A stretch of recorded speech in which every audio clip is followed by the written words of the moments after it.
Hello, good morning. Today we are going to discuss the topic neutral theory of molecular evolution. അപ്പോൾ നമ്മൾ actually പഠിക്കാൻ പോകുന്ന topic neutral theory of molecular evolution എന്ന് പറയുന്ന topic ആണ്. എന്നിരുന്നാൽ പോലും ഞാൻ അത് പറയുന്നതിനേക്കാൾ മുന്നേ രണ്ടു മൂന്ന് കാര്യങ്ങൾ പറഞ്ഞിട്ട് ഇതിലേക്ക് വരുമ്പോൾ നിങ്ങൾക്ക് പെട്ടെന്ന് മനസ്സിലാവും. ഒറ്റ വാക്കിൽ പറയുകയാണെങ്കിൽ those mutations that do not affect the fitness of an individual. ഒരു ഇൻഡിവിജ്വലിന്റെ ഫിറ്റ്നസിനെ ബാധിക്കാത്ത ചില മ്യൂട്ടേഷൻസ് ഉണ്ടാവും. ആ മ്യൂട്ടേഷൻസിന്റെ ഫലമായിട്ട് പുതിയ സ്പീഷീസുകളൊക്കെ ഇവോൾവ് ചെയ്യുകയാണെങ്കിൽ അതിന് നമ്മൾ neutral theory of molecular evolution എന്നാണ് പറയാം, ഒറ്റ വാക്ക്. ഇനി നമുക്ക് അതിന്റെ ഡീറ്റെയിൽസ് ബാക്കി കുറച്ച് കാര്യങ്ങൾ പറഞ്ഞിട്ട് ഇതിലേക്ക് വരുമ്പോൾ നിങ്ങൾക്ക് കൂടുതലായിട്ട് മനസ്സിലാവും. ഓക്കെ, അപ്പൊ നോക്കാം. അപ്പൊ neutral theory of molecular evolution നമുക്ക് ഇതിന് കുറച്ച് കാര്യങ്ങൾ പഠിച്ചിട്ട് നമുക്കിത് പഠിക്കാം, അപ്പോൾ നിങ്ങൾക്ക് കൂടുതൽ മനസ്സിലാവുള്ളൂ. ഓക്കെ, അത് നമ്മൾ മനസ്സിലാക്കേണ്ട കാര്യം എവല്യൂഷൻ എന്ന് പറഞ്ഞാല് ഒരു ലിവിങ് ഓർഗാനിസത്തിന്റെ എവല്യൂഷൻ എന്ന് പറഞ്ഞാല് രണ്ട് പ്രോസസ്സിന്റെ കോൺസിക്വൻസ് ആയിട്ടാണ് ഒരു ലിവിങ് ഓർഗാനിസത്തിന്റെ എവല്യൂഷൻ നടക്കുന്നത്. അത് ഒന്ന് മ്യൂട്ടേഷൻ എന്ന് പറയുന്ന പ്രോസസ്സിലൂടെ ഒരു പോപ്പുലേഷനിൽ ജനറ്റിക് വാരിയബിലിറ്റി ഉണ്ടാവുക, ജീനുകളിൽ വ്യത്യാസം ഉണ്ടാവുക, ജനറ്റിക് ഡൈവേഴ്സിറ്റി ഉണ്ടാവുക, വാരിയബിലിറ്റി ഉണ്ടാവുക. അപ്പോൾ മ്യൂട്ടേഷൻ കൊണ്ട് ഒരു പോപ്പുലേഷനിൽ ജനറ്റിക് വാരിയബിലിറ്റി ഉണ്ടാവും. അത് മ്യൂട്ടേഷൻ, അത് ഒരു ഓർഗാനിസത്തിന്റെ എവല്യൂഷന്റെ ഒരു ഓർഗാനിസം ഇവോൾവ് ചെയ്യാൻ കാരണമായ ഒരു കോൺസിക്വൻസ് ആണ്. ഒരു കോൺസിക്വൻസ് ആണ്. രണ്ട്, അങ്ങനെ ജനറ്റിക് വാരിയബിലിറ്റി ഉണ്ടാവുമ്പോൾ സ്വാഭാവികമായിട്ടും ആ പോപ്പുലേഷനിലെ ജീൻ ഫ്രീക്വൻസിയും അലീലിക് ഫ്രീക്വൻസിയും ഒക്കെ മാറും. അപ്പൊ അലീലിക് ഫ്രീക്വൻസി അല്ലെങ്കിൽ ജീൻ ഫ്രീക്വൻസിയിൽ ഉണ്ടാകുന്ന ചേഞ്ച്, അതുപോലെ ജനറ്റിക് വാരിയബിലിറ്റി, ഈ രണ്ട് കോൺസിക്വൻസ് ആണ് ഒരു ലിവിങ് ഓർഗാനിസത്തിന്റെ എവല്യൂഷന് പ്രധാനമായും കാരണമാകുന്നത്. ഇനി അതിൽ ആദ്യം പറഞ്ഞ മ്യൂട്ടേഷൻ. ഒരു പോപ്പുലേഷനിൽ ഒരു മ്യൂട്ടേഷൻ ഉണ്ടായി. ആ മ്യൂട്ടേഷന്റെ ഫലമായി ആ മ്യൂട്ടേഷന്റെ ഫലമായി സ്വാഭാവികമായിട്ടും ഒരു ജീനിൽ മ്യൂട്ടേഷൻ നടന്നാൽ ആ ജീന് പുതിയതായിട്ടുണ്ടോ? അങ്ങനെയുള്ള ജീന്, അതായത് മ്യൂട്ടേറ്റഡ് ആയി മാറിയ ജീന് ഉള്ള ഒരു ജീവിയിൽ അങ്ങനെ മ്യൂട്ടേഷൻ നടന്നത് കൊണ്ട് ആ ജീവിയുടെ ഫിറ്റ്നസ് കൂടുകയാണെങ്കിൽ, ആ ജീവിയുടെ ഫിറ്റ്നസ് കൂടാൻ പറഞ്ഞാൽ ആ മ്യൂട്ടേഷന്റെ ഫലമായിട്ട് നേച്ചർ അതിനെ സെലക്ട് ചെയ്യുമെന്ന് വിചാരിക്കും, അതിന്റെ ഫിറ്റ്നസ് കൂടി. അങ്ങനെയാണെങ്കിൽ ആ ഓർഗാനിസം പിന്നെ ആ പോപ്പുലേഷനിൽ കൂടുതലായി സർവൈവ് ചെയ്യാൻ തുടങ്ങും. കാരണം നേച്ചർ അതിനാണ് സെലക്ട് ചെയ്തത്. അങ്ങനെയുള്ള ചേഞ്ചാണ്, അങ്ങനെയുള്ള മ്യൂട്ടേഷൻ ആണ് ആ ജീവിയിൽ ഉണ്ടായത്, ആ പോപ്പുലേഷനിൽ. അപ്പൊ അങ്ങനത്തെ ജീവികളുടെ എണ്ണം ഇങ്ങനെ കൂടി വരും അവരുടെ ആൻസിസ്റ്റേഴ്സിനേക്കാൾ. അങ്ങനെ അവർ ഓട്ടോമാറ്റിക്കലി അവിടെ ഫിക്സഡ് ആയ ഒരു മെമ്പേഴ്സ് ആയി മാറും. അങ്ങനെയുള്ള മ്യൂട്ടേഷൻ, അങ്ങനെയുള്ള സെലക്ഷൻ ആണ് നമുക്ക് എന്താ പറയാ, അങ്ങനെ നേച്ചർ അങ്ങനത്തെ ഫിറ്റ്നസ്, അങ്ങനത്തെ മ്യൂട്ടേഷനെ നേച്ചർ സെലക്ട് ചെയ്ത് അതിനെ പെർമനന്റ് ആയ ഫിക്സഡ് ആയ മെമ്പേഴ്സ് ആയി ആ പോപ്പുലേഷനിൽ നിലനിർത്തുകയാണെങ്കിൽ അത് നമുക്ക് എന്ത് വിളിക്കാം, പോസിറ്റീവ് അല്ലെങ്കിൽ ഡയറക്ഷണൽ സെലക്ഷൻ എന്ന് പറയാം. അത് പോസിറ്റീവ് ആണ് അല്ലെങ്കിൽ ഡയറക്ഷണൽ സെലക്ഷൻ ആണ്. ഇനി അതല്ല, ഒരു പോപ്പുലേഷനിലെ ജീവികളിൽ ഒരു മ്യൂട്ടേഷൻ ഒരു പോപ്പുലേഷനിലെ ജീനുകളിൽ മ്യൂട്ടേഷൻ നടന്നു. ആ മ്യൂട്ടേഷൻ നടന്നതുകൊണ്ട്, ആ മ്യൂട്ടേറ്റ് ആയ ജീനിന്റെ പ്രസൻസ് കൊണ്ട് ആ ജീവികളുടെ ഫിറ്റ്നസ് കുറയാണ്, നേച്ചർ അതിനെ സെലക്ട് ചെയ്യുന്നില്ല എങ്കിൽ ഓട്ടോമാറ്റിക്കലി പതിയെ വർഷങ്ങൾ കഴിഞ്ഞു പോകുക പോപ്പുലേഷൻ അത് ഇല്ലാതായി പോകും. അങ്ങനെയാണെങ്കിൽ അതിനെ നമ്മൾ വിളിക്കാൻ നെഗറ്റീവ്ലി അല്ലെങ്കിൽ പ്യൂരിഫൈങ് സെലക്ഷൻ എന്നാണ് പറയാം. അതിനെ പതിയെ ഒഴിവാക്കി കളഞ്ഞു നേച്ചർ ആ പോപ്പുലേഷന്. അപ്പൊ നമ്മൾ എന്താ വിളിക്കുക, നെഗറ്റീവ്ലി അല്ലെങ്കിൽ പ്യൂരിഫൈങ് സെലക്ഷൻ എന്നാണ് പറയുന്നത്. ഓക്കെ, ഇനി നമുക്ക് അടുത്ത പോയിന്റിലേക്ക് വരാം. ഇനി നമ്മളെ ടോപ്പിക്കിലേക്ക് പോവാണ്. Neutral theory of molecular evolution എന്ന ടോപ്പിക്കിലേക്ക് പോവാണ്. അപ്പൊ ഇതിന് ഒരു എക്സാമ്പിൾ പറയാം. നിങ്ങൾ വിചാരിക്കാം, ഒരു പോപ്പുലേഷൻ, ഒരു തിയററ്റിക്കൽ പോപ്പുലേഷൻ ആണ്. ഞാൻ പറയുമ്പോൾ അതിന്റെ അടുത്ത് ലൈറ്റ്സും കൂടി നോക്കി ഞങ്ങൾക്ക് പെട്ടെന്ന് മനസ്സിലാവും. ഒരു തിയററ്റിക്കൽ പോപ്പുലേഷൻ ആണ്. അതിൽ ധാരാളം ഇൻഡിവിജ്വൽ ഓർഗാനിസങ്ങളുണ്ട്. അപ്പൊ ഓരോ ഓർഗാനിസത്തിലും ഓരോ ജീനോടൈപ്പ് ഉണ്ടാവും. അപ്പോ ഒരു പോപ്പുലേഷൻ ആണ്, അതിലെ എല്ലാ ജീവികളുടെയും ജീനോടൈപ്പ് ഏകദേശം ഒരേ പോലത്തെ ജീനോടൈപ്പ് ആണ് എന്ന് കരുതുക. അപ്പൊ സ്വാഭാവികമായിട്ടും അവരുടെ ഫിറ്റ്നസ്സും എന്തായിരിക്കും, ഒരേപോലെ തന്നെ ആയിരിക്കും.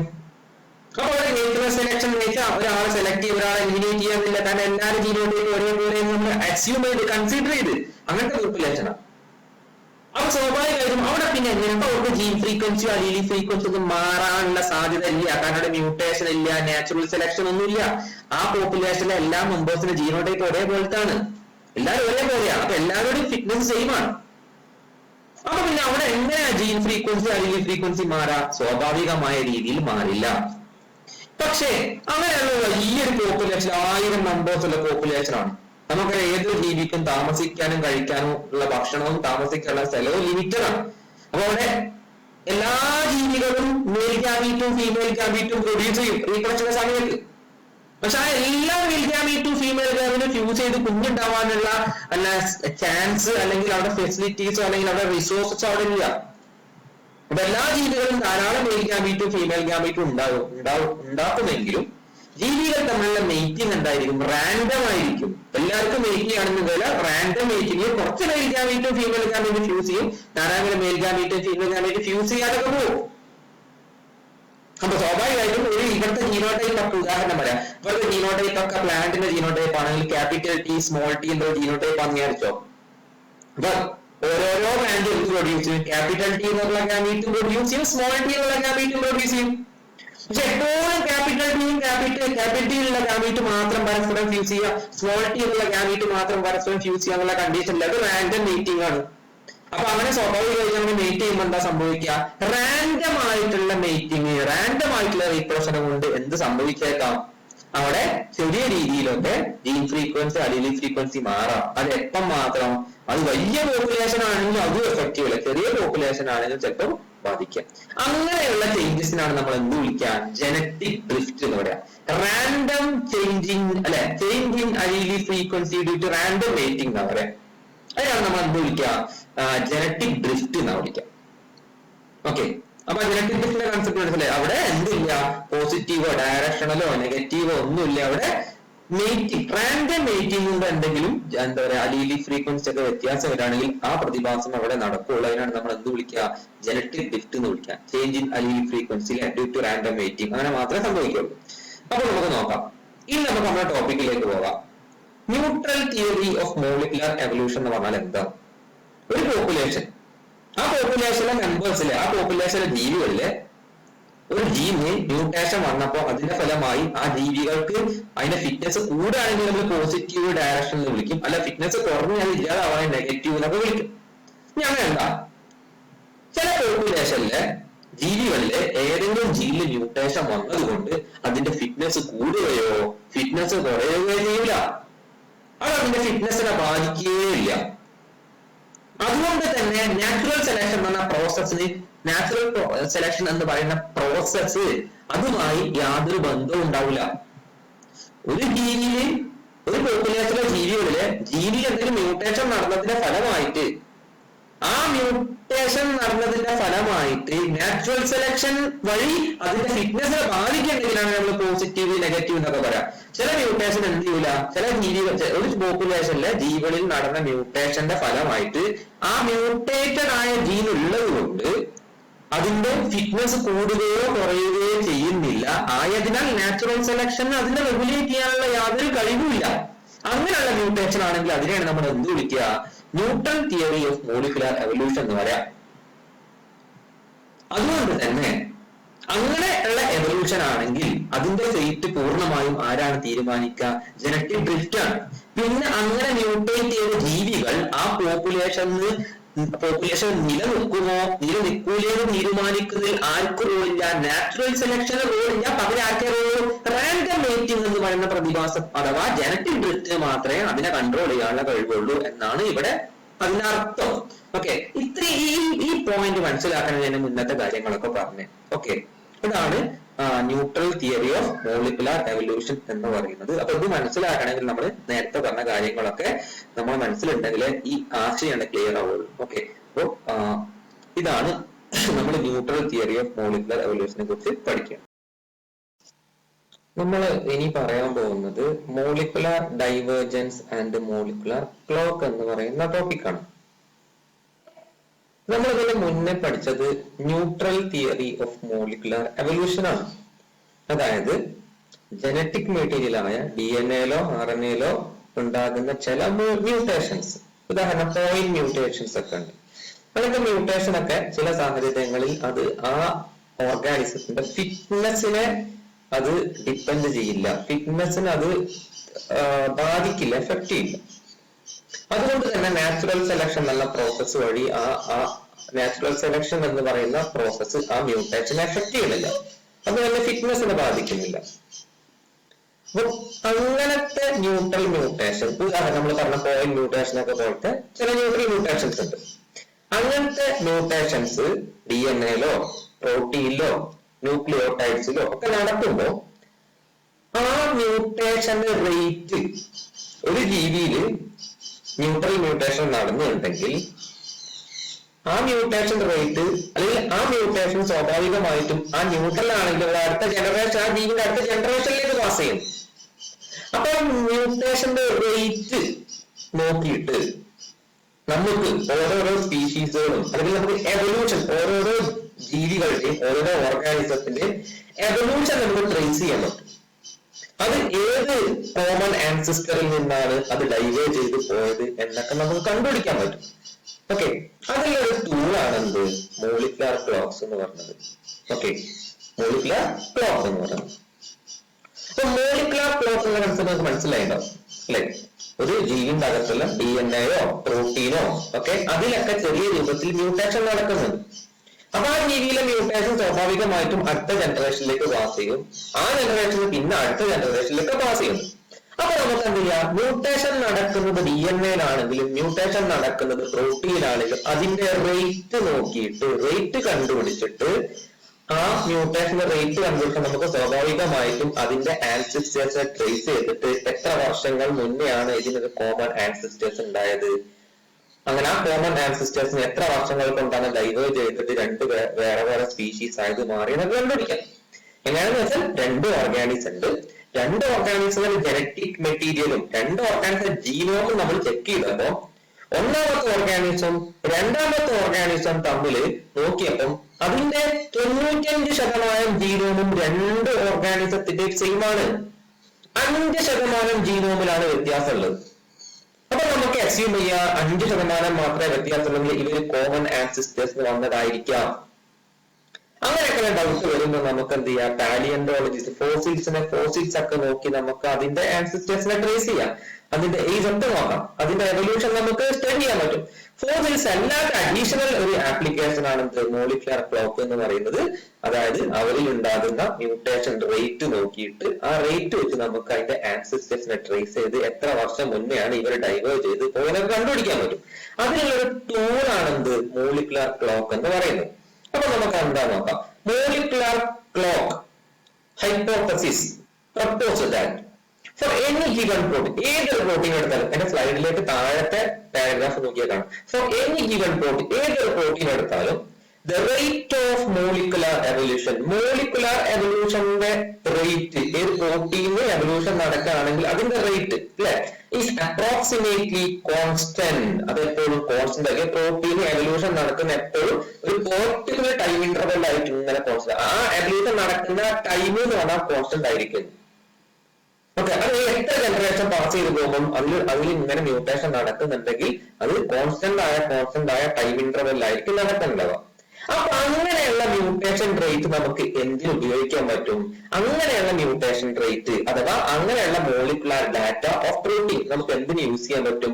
Prediction of time. അത് എത്ര വർഷം മുന്നേ ഇവോൾവ് ചെയ്തതാണ്, എത്ര വർഷം മുന്നെയാണ് ഞാൻ പറഞ്ഞ രണ്ട് ജീവികൾ തമ്മിൽ ഒരു കോമൺ ആൻസിസ്റ്റർക്ക് വേറിട്ട് പോയത് എന്നൊക്കെ കണ്ടുപിടിക്കാൻ പറ്റും. അതാണ് മോളിക്കുലാർ ഡൈവേർജൻസ് എന്ന മോളിക്കുലാർ ക്ലോക്ക് എന്ന് പറയുന്ന രണ്ട് ആശയം. എന്നിരുന്നാൽ പോലും ഈ മോളിക്കുലാർ ക്ലോക്ക് എന്ന് പറയുന്ന കൺസെപ്റ്റ് വെച്ചിട്ട് ഒരു കോമൺ ആൻസിസ്റ്ററിന് രണ്ട് സ്പീഷീസുകൾ എത്ര വർഷം മുന്നേ ഡൈവേർജ് ചെയ്തു, അവർ തമ്മിൽ എത്ര വ്യത്യാസങ്ങളുണ്ട്, അങ്ങനെ എവല്യൂഷൻ സ്റ്റഡീസിന് യൂസ് ചെയ്യാമെന്ന് പറയുന്നുണ്ടെങ്കിലും ഇതിനെ ഒപ്പോസ് ചെയ്യുന്ന സയന്റിസ്റ്റുകളുണ്ട്. കാരണം എപ്പോഴും ന്യൂട്രൽ എവല്യൂഷൻ എപ്പോഴും ഇൻഡിപെൻഡന്റ് അല്ല. ചില സാഹചര്യങ്ങളിൽ ന്യൂട്രൽ എവല്യൂഷൻ എന്തായി മാറാം, പോസിറ്റീവായ എവല്യൂഷനൊക്കെ ആയി മാറുന്നുണ്ട്, നെഗറ്റീവായ എവല്യൂഷനൊക്കെ ആയി മാറുന്നുണ്ട് എന്ന് ചില ശാസ്ത്രജ്ഞർ പറയുന്നുണ്ട്. അങ്ങനെ മാറുന്നത് കൊണ്ട് തന്നെ ഇതൊരു ബെസ്റ്റ് ടൂൾ ആയിട്ട് യൂസ് ചെയ്യാൻ പറ്റില്ല എന്നുള്ള ആശയം പറയുന്ന ആളുകളുമുണ്ട്. എന്നിരുന്നാലും നമ്മൾ ഈ കോൺസെപ്റ്റ് നമ്മൾ പഠിക്കാം. ഓക്കെ, അതാണ്.